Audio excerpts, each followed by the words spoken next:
Hello everybody, your ByCrafty bestie is back to carry on with the Color Kaleidoscope Poncho. Let's dive in. Show me love, show me love. Hello my friends and welcome back to the Color Kaleidoscope Poncho Knit-Along. This is video 3 of a 4-part series and I am so excited that you have gotten to this part. By now your poncho is looking gorgeous, right? You've completed the neck shaping, you've completed chart number 1, number 2, number 3, and in this section you will do 4, 5, and 6. There is so much color work that happens here, but the great news is that you know how to do all this. So if you know how to do all of it, why are we here in a video? What more do I have to show you? Well, remember when I talked about those color floats not going over more than 5 stitches, or you'd have to weave or tuck them in so that way you don't snag a float? Well, actually in chart number 6, we have a section where our colors will travel over 7 stitches right down here. So I will show you how to weave or tuck those floats in this video. Which means this video is going to be short and sweet and you'll be off to the races to work on your poncho. Like always, this section of the poncho is a free pattern. I will put a link in the video description box right down there below. Once you get that pattern, grab your material, grab your homework, join me back here and I'm going to show you how to weave and tuck in those ends so that way you can be off and begin knitting. Show me love. You have your homework, your pattern, and all of your materials. Let's go ahead, take a look right down here, and this is our chart number 4. The first thing I want you to notice about chart number 4 is that our stitch pattern repeat has 16 stitches. Chart number 3 ended with 14, then you did a round of increases, now we have 16 stitches.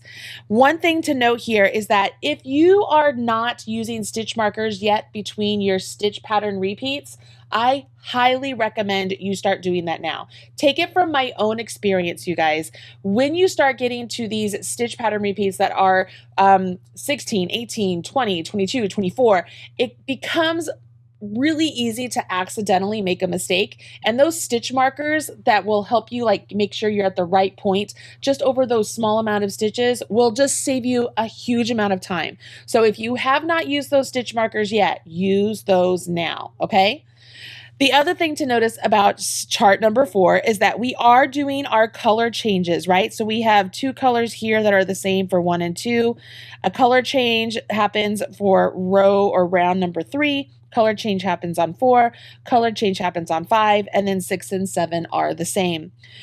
One thing to note is that at no point is one color traveling over more than 5 stitches before it's used again in this chart.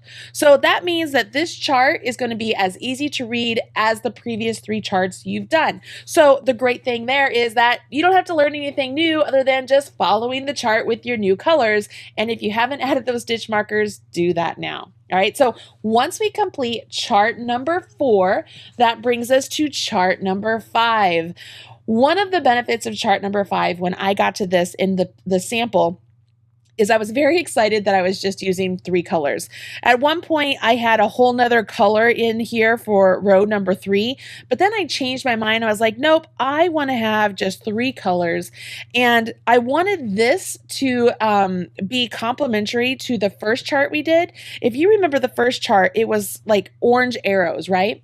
So for this one, I wanted really a chevron to be a little bit more vertical. If we think of the arrows being horizontal, I wanted these chevrons to add some vertical color work to our poncho. So that's why I chose this particular stitch pattern. Again, we have increased to 18 stitches because you worked your round of increases from chart 4 to chart 6. There's a round in there with your main color. So now we have 18 stitches between our markers.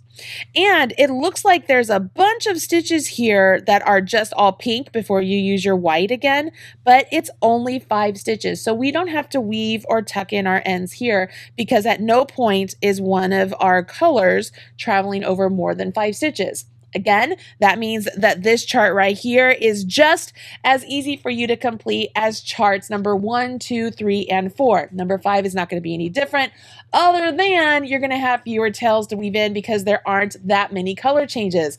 How excited are you about that? That brings us to chart number 6. So after you do your increases, it will take you so that you have 20 stitches now between your marker. The next thing to notice about chart number 6 is there's a lot of colors happening here. And I'm going to tell you some of my thought process as I designed this particular chart. I really wanted to bring in my pop color again, but I didn't want to use it in the middle of the charted motif. I wanted to use it sort of as a border. And I love the way this sprout looks right next to the sea foam, so I chose to keep those two together. In the middle here, in this motif section, if I had made all of these that are the opposite color than the mustard, if I had made those all the same color, they would sort of resemble trees. Like can you see this, how it would look like it's a giant tree? And I didn't want trees, but again, I liked the idea of having what kind of looks like an arrow pointing down. So we have our arrows going, horizontal, we have our zigzag going up and down, and then I liked the idea of these arrows pointing down. I liked the way it gave a dimension to all of the colors that are happening in the poncho. Because if you have all the stitch patterns that look the same, the color work is just going to look like a muddied mess. So they have to be different, but they have to complement each other. At least that's the way I feel. So that's why I chose this chart. And then as far as all of the color changes, that's because I didn't want trees. I wanted these arrows essentially to point down. You'll notice that there are color changes, right? There's color changes. I decided to keep one of my more muted colors in the background here to let all of the colors really pop up. So I held all of my colors in my left hand, or I kept them on the left side because I wanted these to be more dominant than the background color. I also chose at the last minute, mind you, I chose this when I got to round number 6. I originally had it with the same color right here with the brown mustard.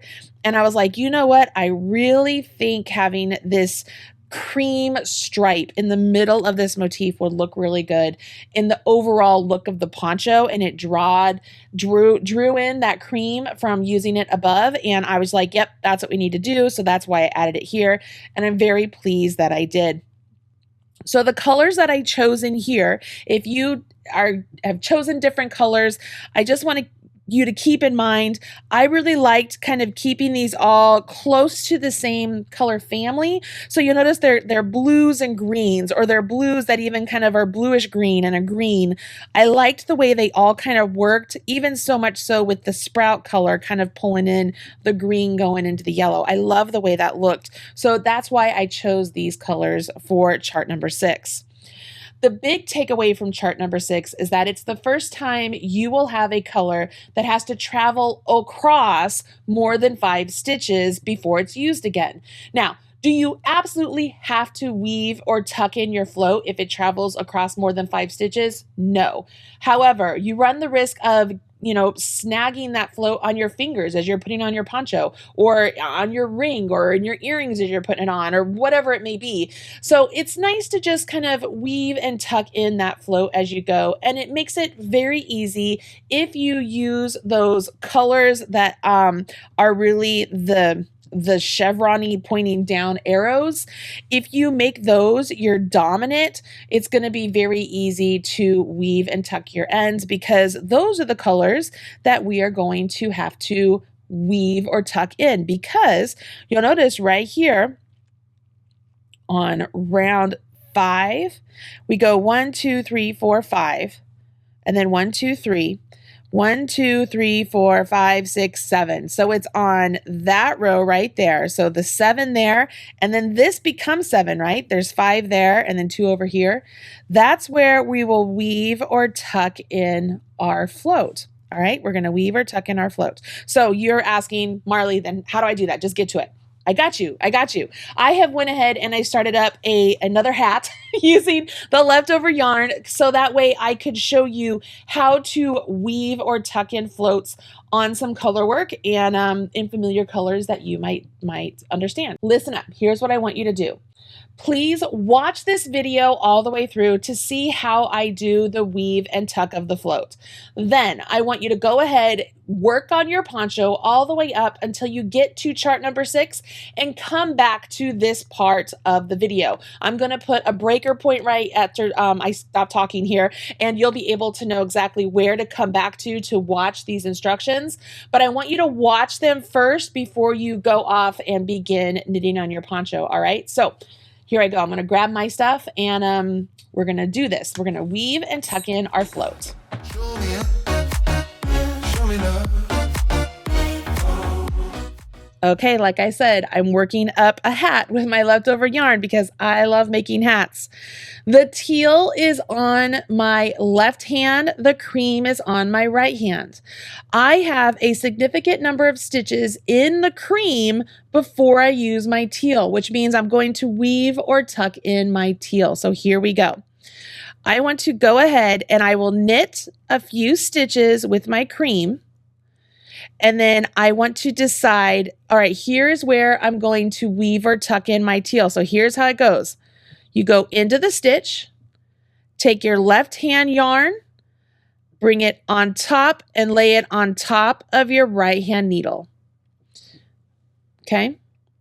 Now we're going to wrap our right hand needle with the yarn in our right hand and then unwrap or unlay that yarn that's in your left hand. So see how it's just laying on top of that yarn right there? And then go ahead and knit with the color from your right hand. That color is right there. It's now woven or tucked in right there. We've just tucked that float and I can continue on working my stitches until I have to use that teal again. In this example, I just have 5 stitches from the teal to teal, which is totally fine. You can weave or tuck in floats over 5 stitches or more. It's up to you. And then we'll do it again. So let's see here. I had the 5 stitches and I'm going to follow my pattern here so I don't have to do any weaving in right here. It'll be on the next one. All right. So here is 1. That's the end of my stitch pattern repeat. So I slip my marker. Here's 2. And on this one, I'm going to do it again. You guys ready? Take the yarn that's on the left side, bring it up top, lay it on top of the needle. Yarn that's on the right side, wrap it around the right hand needle. Undo or unlay or unwrap that yarn that was on the left side. So now you just have yarn on that's wrapped around your left hand needle from your right side and knit. And that's it, guys. I'm doing this obviously with the yarn in both hands, but the process would be the absolute same if you are dropping your yarn each time. So let me show you that. Okay, so I'm going to follow my pattern here. And then I will drop the yarn and keep everything consistent. All right, so I have all the colors. So I'm going to drop my left because I'm going to be using this color. So I have 1, 2, maybe I knit the third one. You don't have to do it all at the same time or the same intervals. And let's do it on the 4th. So I put my needle in. I'm going to grab the yarn that I want to weave or tuck in. I'm laying it on top. Grabbing the white, wrapping around, and then I pull this one off. See how it's just tucked right there? And I knit with the white. Okay, I have 5 of them.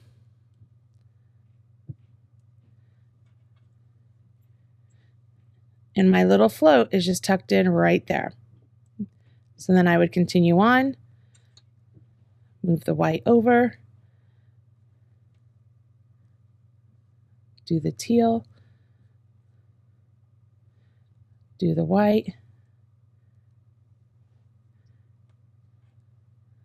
Do the teal.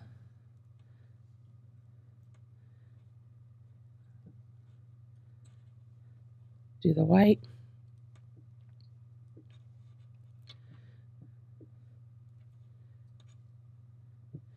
Do the teal. And finish with my white. Can you see? All right, and there you have it. Now you know how to weave or tuck in a long float. It's not so difficult, right? And once you've done it a couple times, you're gonna be like, oh my gosh, this is a piece of cake. I really enjoy doing this. All right, everybody, make sure you are weaving in those tails as you go. Don't wait to the very end. You will be hating life. Trust me. Take the time, weave in those ends, finish charts number 4, 5, and 6, and work the final increase. And then when we get back to section 4, we will be ready to jump in with charts number 7 and 8 and do that ribbing. We will discuss how to lengthen our poncho if we want to do that. And then we will wrap everything up. As you are working along, make sure you're taking pictures and share with us on social media. Use hashtag MarleyBird or Marley Made Me Do It or Color Kaleidoscope Cal. I absolutely love seeing your progress pictures and I love smashing your like button. We are almost to the end, you guys. Make sure you take some breaks, stretch your hands, drink lots of water, and I'll see you in the next video. Bye. Show me love.